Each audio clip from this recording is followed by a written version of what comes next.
And when we think about so much of the retail data that's set to come forward this week, give us a little bit more glimpse of the consumer right now.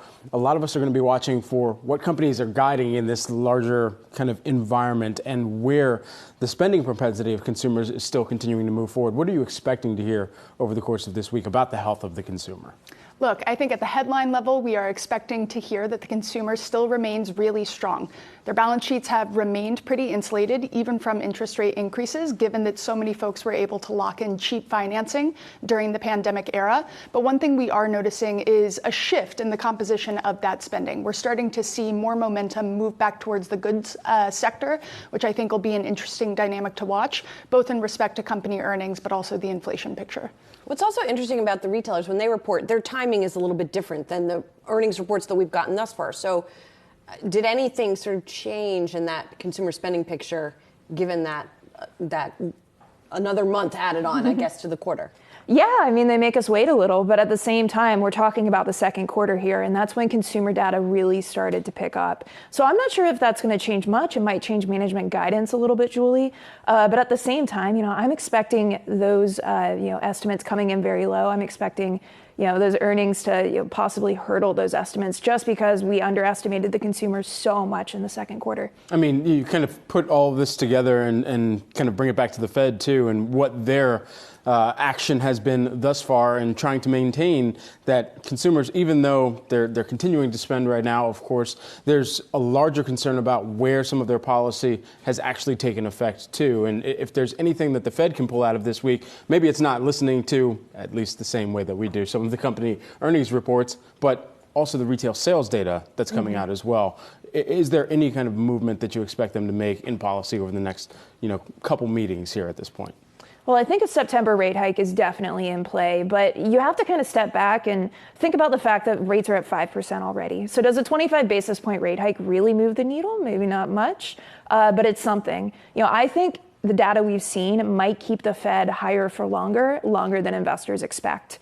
But, at the last meeting, then again, the Fed talked about if inflation got low enough, they would consider loosening policy back to the neutral rate. If inflation ended up staying around these levels or possibly going a little bit lower.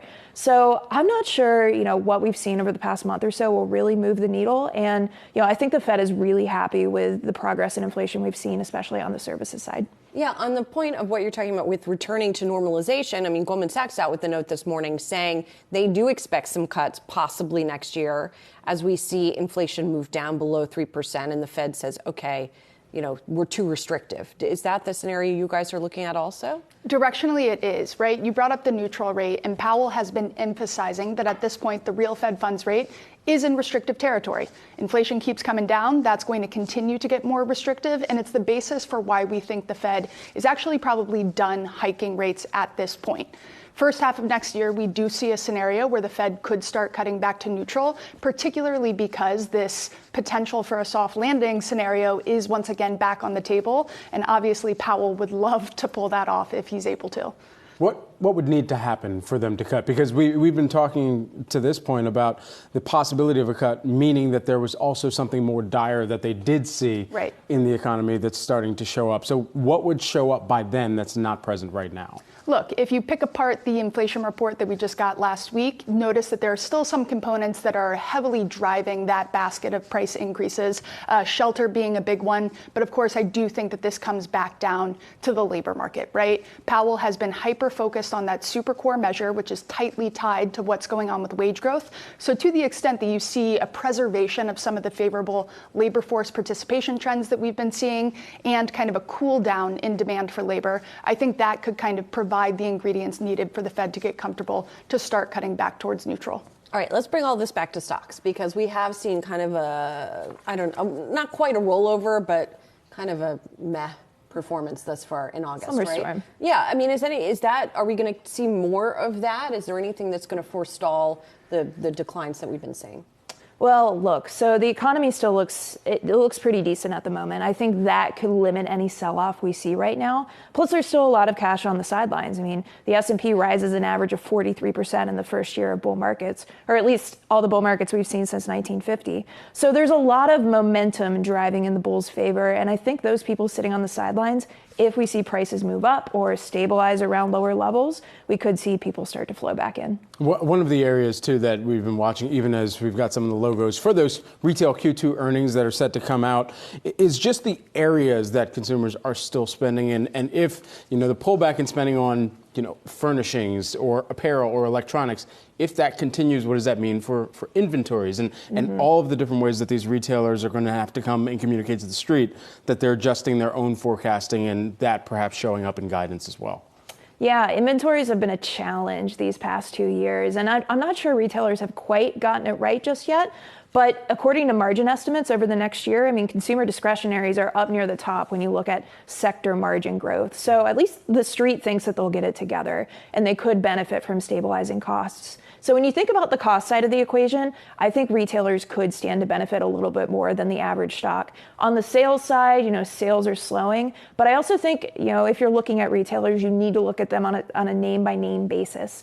Because, of course, you have a bunch of different flavors. But we have a segment of the economy that's doing a lot better, that's benefited from wage growth, those younger, lower skilled employers and consumers. So I think that could flow into some, interesting names instead of looking at the sector as a whole.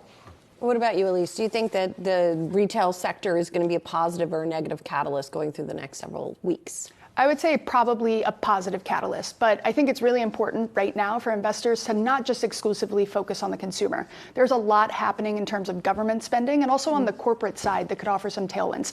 We're bulled up on industrials, right? We see the potential for these tailwinds emanating from the $2.4 trillion worth of infrastructure spending over the next decade to continue to provide some support there, and also tech. I know that, the sector looks overvalued right now, but there is a gap in, the infrastructure available to actually enable the AI revolution. And we think that that has real potential in the coming years. Just lastly on this topic, too, because it's continued to come in some of the analyst calls around retail specifically, where student loan repayments will start to impact the guidance for these companies that have not already disclosed or talked about it.